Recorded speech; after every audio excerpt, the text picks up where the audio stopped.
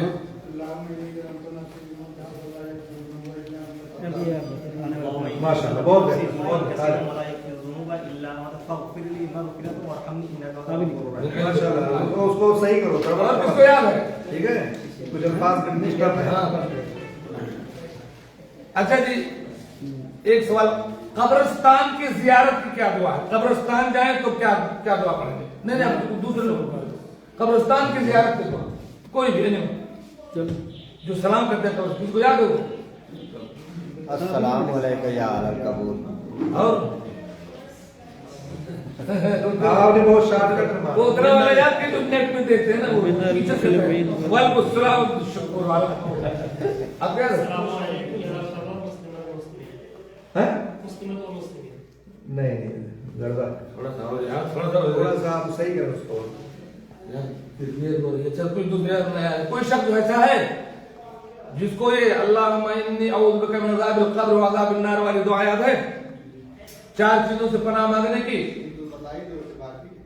دو تو بتایا. یار مقصد کیا ہے؟ اچھا آپ پڑھ دیں. اللهم إني أعوذ بك من عذاب القبر وعذاب جهنم وأعوذ بك من فتنة المسيح الدجال وأعوذ بك من فتنة المحيا ومن فتنة الممات اللهم إني أعوذ بك من المعصية والمغرب. ایک اور لے لیں. اور ایک لے لو. آؤ اچھا جی ہمارے دونوں سجدوں کی دعا بیچ کی دونوں سجدوں کے بیچ کی دعا کس کو یاد ہے؟ وہ ربی پھیلی والی نہیں. ہاں بڑی والی. بتاؤ. اللهم رب اغفر لي وارحمني ورزقني. ارے آ جاؤ ارے کچھ زیادہ زور سے اس کو صحیح کرو. اللهم اغفر لي وارحمني وعافني وارزقني. جلدی سے. قل هو الله احد کا ترجمہ کس کو یاد ہے؟ قل هو الله احد کا ترجمہ کون کر سکتا ہے؟ سورہ اخلاص کا ترجمہ